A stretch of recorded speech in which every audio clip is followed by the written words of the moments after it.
The cops kicked a handcuffed black woman out of a plane at 30,000 feet, unaware that she knew how to fly through the air without a parachute. At 30,000 feet above the Arizona desert, two police officers made what they thought was the perfect decision. They had a problem passenger, a handcuffed black woman who wouldn't stop demanding her rights. So they did the unthinkable. They opened the cargo door and shoved her out into the freezing sky. No parachute, no chance. Just a 3-minute fall to certain death. The officers high-fived each other, confident they'd just eliminated a witness to their corruption. But what they didn't know, what they couldn't have possibly known, was that the woman tumbling through the clouds at terminal velocity wasn't panicking. She was calculating, because before she became their prisoner, she was something else entirely. Something that would turn their murder attempt into the biggest mistake of their lives. Her name was Maya Chen, and she lived two lives that most people would never understand existing in the same person. By day, she was a civil rights attorney in Phoenix, fighting police brutality cases that nobody else wanted to touch. By weekend, she was something entirely different. A championship wingsuit pilot and extreme skydiver who had made over 3,000 jumps, including base jumps from cliffs that would make most people's stomachs turn just looking at photographs. Maya wasn't reckless. She was calculated. Every jump was mathematics. Every flight through the air was physics made beautiful. She understood terminal velocity the way most people understood breathing. She knew exactly how the human body moved through air at different altitudes, different speeds, different positions. She had trained with military special forces, taught emergency skydiving techniques, and once survived a parachute malfunction at 8,000 feet by using her body as an airfoil to guide herself into a lake. But none of that mattered to Officers Derek Hammond and Scott Pierce when they pulled her over on a desert highway 3 days ago. They didn't see an attorney or an athlete. They saw a black woman driving a Tesla, and that was enough. They said her taillight was out. It wasn't. They said she matched a description. She didn't. They said she was resisting. She was recording. What started as an illegal traffic stop became an arrest. What became an arrest became charges she knew were fabricated. And what became fabricated charges became something far worse when Maya's phone captured Hammond discussing with his partner how to dispose of the evidence, meaning the video, meaning the witness, meaning her. The officers had connections. One phone call to a corrupt charter pilot, one falsified prisoner transfer order, one small plane heading toward a federal facility that didn't exist.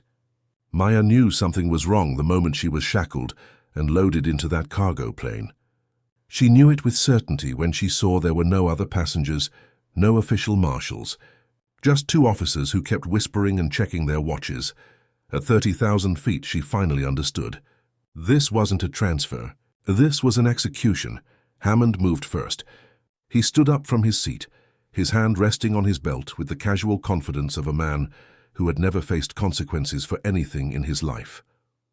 Pierce followed, and together they approached Maya where she sat shackled to a metal bar along the cargo wall.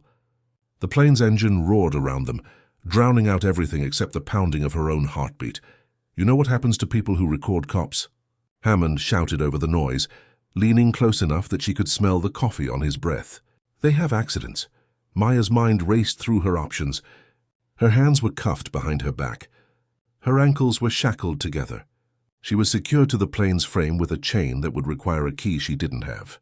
But her mind, that was free. And her mind was already working through calculations that these men couldn't begin to comprehend. She watched as Pierce moved to the cargo door.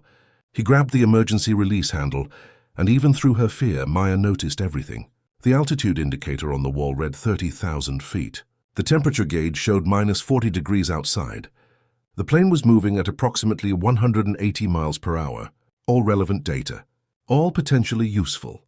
The cargo door began to slide open, and the cabin depressurized with a violence that made the officers stumble. The roar became deafening. Wind whipped through the space with brutal force, and Maya felt the temperature drop instantly. Her lawyer's mind screamed at the injustice of it. Her athlete's mind started calculating survival. Hammond was yelling something, but she couldn't hear over the wind. He moved behind her, working on the chain that secured her to the wall. He was going to throw her out.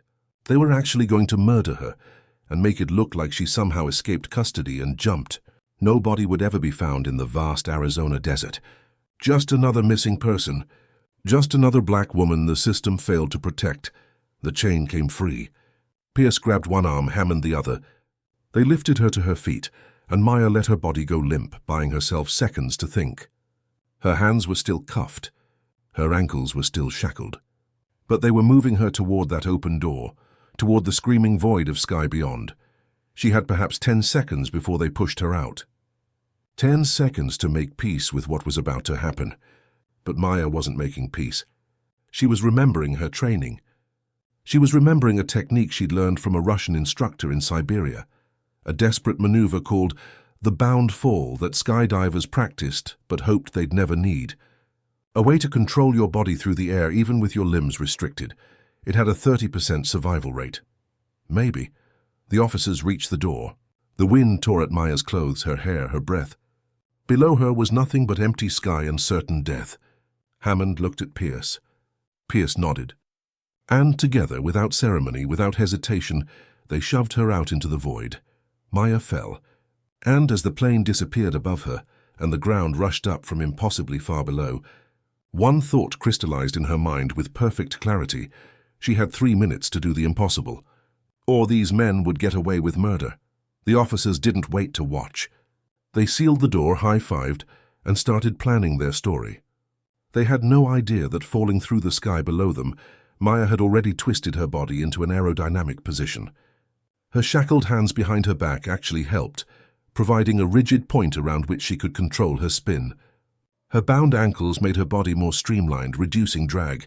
She wasn't panicking. She was flying. At 25,000 feet, Maya stopped tumbling and found her position, arms locked behind her back, ankles pressed together. She angled her body like a dart cutting through the atmosphere. The wind screamed past her at 120 miles per hour, and every nerve in her body was alive with a clarity she'd never experienced before. This wasn't practice. This wasn't a controlled jump with instructors and backup parachutes. This was survival distilled to its purest form. At 18,000 feet, she spotted it, exactly what she'd been searching for during her fall. A reservoir, glinting like a mirror in the Arizona sun, maybe 2 miles east of her current trajectory. Water was her only chance. Not the desert floor, not the rocky terrain.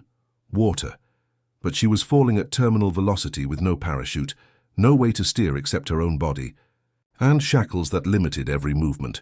She arched her back, shifted her shoulders, used every micro-adjustment she'd learned from thousands of jumps. The reservoir crawled across her field of vision, inch by impossible inch. Her lungs burned from the thin air. Ice crystals formed on her eyebrows, but she was moving toward it, slowly, desperately, moving. At 8,000 feet, she could see individual waves on the water's surface. She calculated the impact speed, terminal velocity for a human body, roughly 120 miles per hour. Hitting water at that speed was like hitting concrete. But if she could change her position at the last second, flatten out, spread the impact across her body's surface area instead of a single point, maybe, just maybe, she could survive long enough for the impact to break her shackles. At 3,000 feet, the reservoir filled her entire vision. She could see the shoreline, the boats, the people who would never see her coming. Her attorney's mind flashed to a final bitter thought. Even if she survived this, who would believe her? 2 police officers' word against a black woman with a criminal record they'd fabricated. The system was designed to protect men like Hammond and Pierce.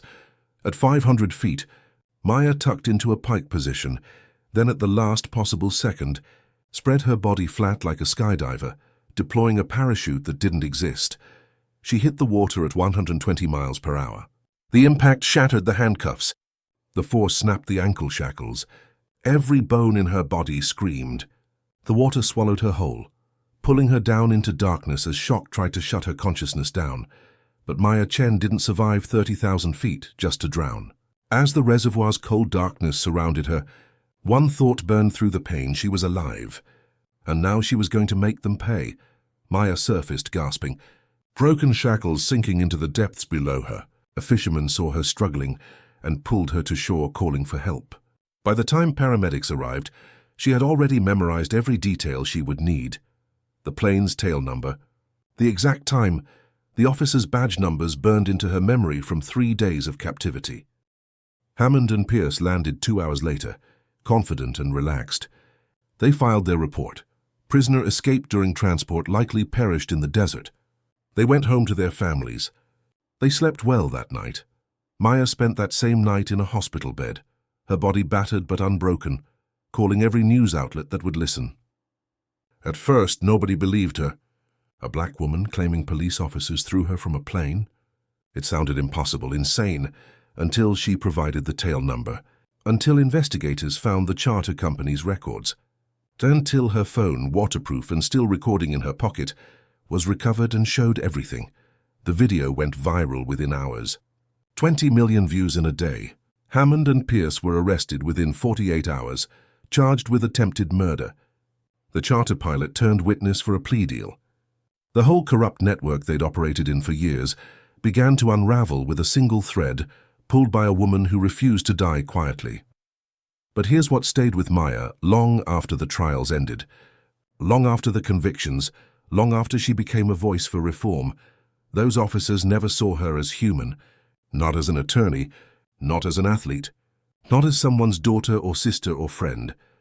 They saw her skin color and decided her life was disposable. They thought they could erase her from the sky like she never existed.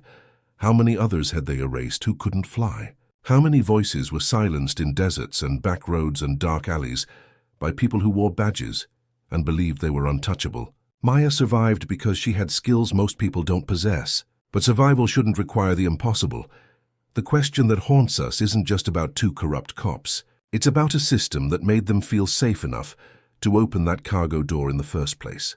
And it's about how many others are still falling with nobody watching the sky.